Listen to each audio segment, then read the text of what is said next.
근데 그 에너지 플랫폼 안에 핵심 기술이 인공지능이라고 보시면 돼요. 인공지능. 그래서 예를 들어서면 기존의 에너지는 발전소에서 계획 생산을 해요. 그죠? 계획적으로 언제 생산을 해서 언제 전기를 보내고 언제 쓰고 하는 거가 딱 계획이 결정이 돼 있어요. 근데 분산 전원은 그게 불가능하잖아요. 그렇죠? 그러니까 이제 그 분산 전원을 다 연결을 해서 데이터를 모으는 거예요. 그래서 그 인공지능으로 전기가 풍력이 어느 시간대에 얼만큼 생산이 되고 풍력도 얼만큼 어느 시간대에 얼만큼 생산되고 하는 거를 잘 예측할 수 있어야 돼요.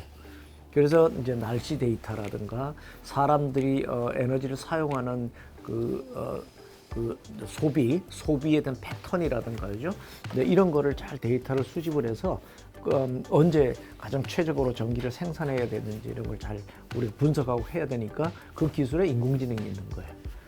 그 옛날 전기 방식은 전기를 저장할 수 있는 기술이 없었잖아요. 전기는 한번 생산돼서 그 시간에 쓰지 않으면 전기를 버렸어야 되잖아요. 근데 이제는 전기를 생산할 수, 어딘가 저장할 수 있는 기술이 생겼잖아요. 그게 이제 배터리가 있고요. 요즘은 이제 수소라는 게 있어요. 수소가 뭐냐면 전기를 그냥 배터리에다 저장하지 않고 수소로 만들었다가 수소를 저장했다가 나중에 다시 전기로 생산해서 쓰는 방식이 수소 기술이에요.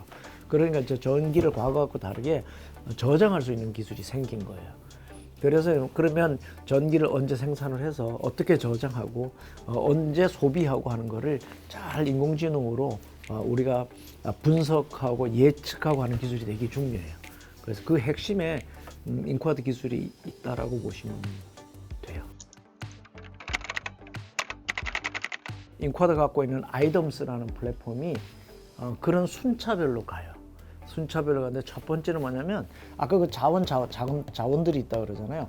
이 자원들을 다 어디다 연결하냐면 아이덤스에다 연결을 해요. 그래서 연결하면 모든 데이터들이 들어오겠죠.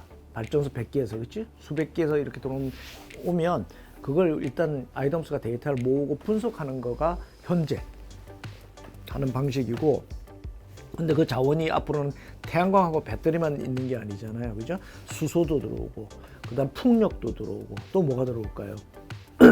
전기자동차. 전기자동차도 하나의 배터리라고 봐야 되잖아요. 그럼 전기자동차 충전기로부터 데이터가 들어오고.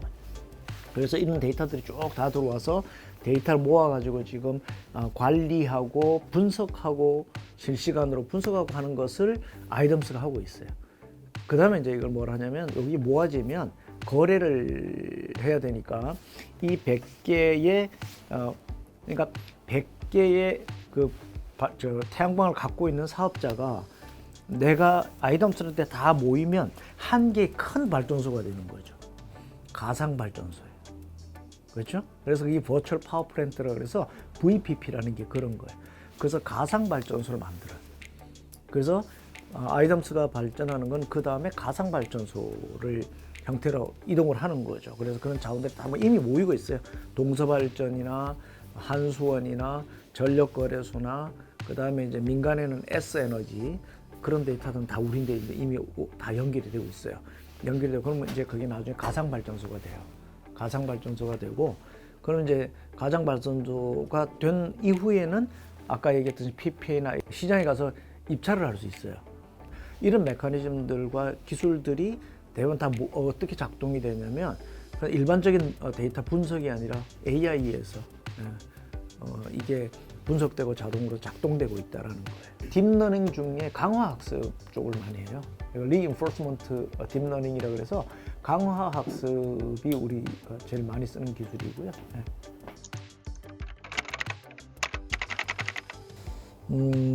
첫 번째 아까 말씀드렸듯이 재생에너지의 중심지가 호남 지역이 되는 거 오고 있잖아요. 이미 그렇게 되고 있고요. 그러니까 신재생에서는 자원이 가장 많기 때문에 여기 왔다고 보시면 되고요. 그다음 또 하나 있어요. 한국에서 섬이 제일 많은 지역이야. 근데 이제 우리 광주법인이 아까 얘기했던 모든 그런 사업들도 같이 하지만 여기에 메인은 마이크로 그리드 사업이에요. 도서 지역은 지금 전기 안 들어가잖아요. 그렇죠. 그러니까 거기에 디젤 발전기 써가지고 전기 생산해서 쓰고 그러잖아요. 근데 디젤 발전기는 앞으로 어떻게 될 거예요? 탄소 중립에서 없어져야 될 발전기잖아요. 그러니까 거기에 신재생을 넣어야 되잖아요. 그렇게 됐을 때는 뭐가 되냐면 마이크로 그리드를 꾸며야 돼. 그렇기 때문에 마이크로 그리드는 기존의 전력망하고 전혀 상관없이 움직여야 되잖아. 그렇죠. 완전 독립되죠. 그럼 그 안에서 전압도 제어해야 되고 주파수도 제어해야 돼. 그러니까 이런 기술들이 다 있어요, 그 안에. 그래서 광주법인은 우리 PMP는 마이크로 그리드, 그러니까 도서지역, 그다음에 학교, 학교가 전기 무지하게 많이 쓰는 거 아시죠? 학교, 그다음에 이제 기지들, 군인 기지들, 이제 군인 기지들, 그다음 병원 이런 데는 앞으로 전력망이 신재생을 중심으로 마이크로 그리드화로 발전해 나갈 것으로 보고 있고 그렇게 이미 되고 있어요. 그래서 이제 광주는 그 사업을 하는 중심이 된다고 보시면 돼요.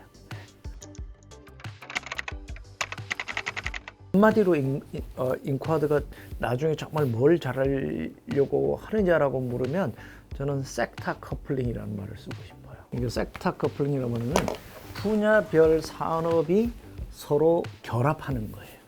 이미 전기 자동차는 원래는 그 교통산업이었잖아. 그죠? 근데 지금은 전기 자동차를 교통산업이라기보다 에너지 산업으로 이제 생각하기 시작하잖아요. 그럼 에너지와 교통이 섹터 커플링 한 거예요. 근데 수소는 옛날에 화학산업이었잖아요. 화학산업인데 서서히 이제 에너지를 저장하기 시작하고 수소로 전기로 만들었다가 다시 전기를 수소로 만들죠. 그럼 이것도 어디로 들어왔어요? 에너지하고 화학이 커플링 한 거예요. 그래서 섹터 커플링이 일어나요. 그러니까 이 섹터 커플링이 일어날 때 가장 그래서 이제 ICT 기술이 아까 얘기했던 분산된 잘게 쪼개지는 흩어져 있는 전력망을 하나로 모을 때는 ICT 기술이 필요한데 그 핵심의 가장 중요한 건 인공지능이라는 거예요. 그래서 인쿼드가 추구하는 게 에너지에다가 인공지능을 끝까지 파고드는 거예요. 지금.